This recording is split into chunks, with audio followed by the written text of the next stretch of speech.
السلام علیکم ورحمۃ وبرکاتہ۔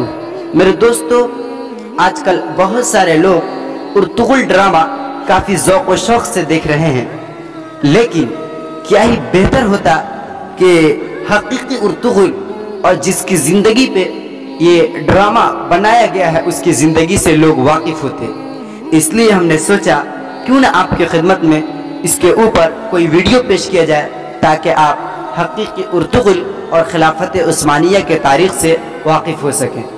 میرے دوستو، اس سے پہلے کہ ہم ویڈیو کو شروع کریں، آپ سے ایک گزارش ہے کہ اگر آپ ہمارے چینل پہ نئے ہیں تو ہمارے چینل معلومات کی دنیا کو ضرور سبسکرائب کریں اور ساتھ میں بیل آئیکن کو دبانا نہ بھولیں تاکہ ہمارے نئے ویڈیوز کے اپڈیٹس آپ تک بآسانی پہنچ سکیں۔ میرے دوستو، سلطنت عثمانیہ کا نام اس کے پہلے حکمراں سلطان عثمان غازی کے نام سے منسوب ہے، جس کے باپ کا نام ارطغرل غازی تھا۔ اس وقت ترک قبیلوں کی شکل میں رہتے تھے۔ یہ تمام قبیلے خانہ بدوش تھے، یعنی ان کا کوئی خاص مقام نہیں تھا۔ جہاں سرسبز علاقہ اور پانی نظر آیا وہیں خیمے گاڑ دیتے تھے۔ ان قبیلوں میں ایک بہت بڑا قبیلہ تھا جس کا نام قائی قبیلہ تھا۔ سلیمان شاہ اس قبیلے کا سردار تھا۔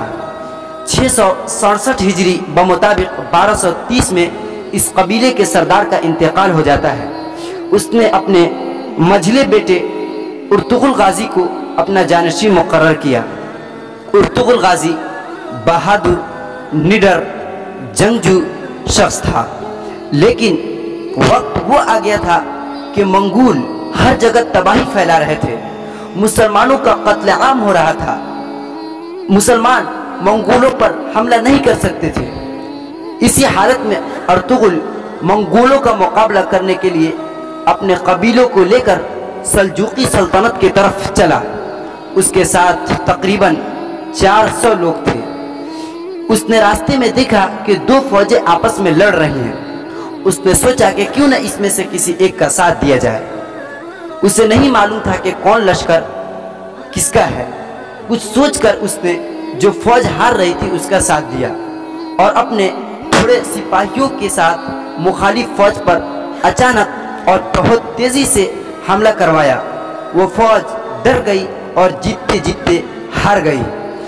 جب لڑائی ختم ہوئی تو سلجوقی اسلامی لشکر کے سپہ سالار نے ارطغرل اور اس کے لشکروں کا شکریہ ادا کیا کہ انہوں نے بروقت ہماری مدد کی۔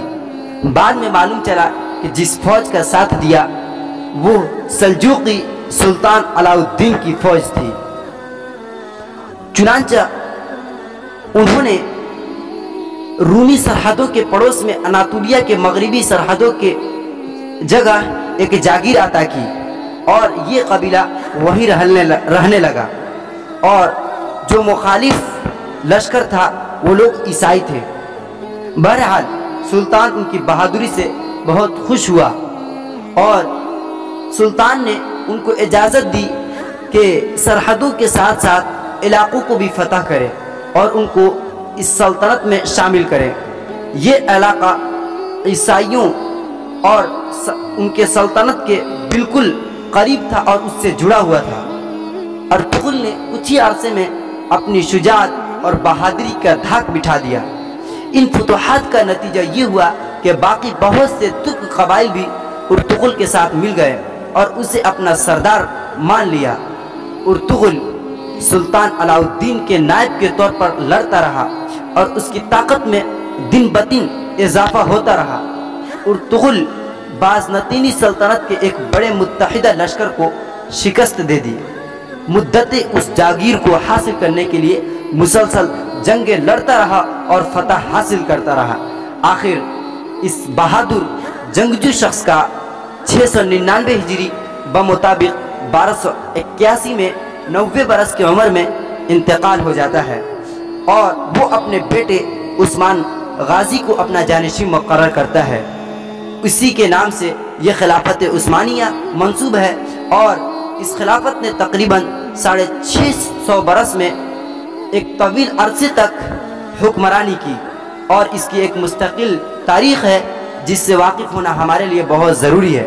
تو میرے دوستو، یہ تھا سلطنت عثمانیہ کے آغاز کا مختصر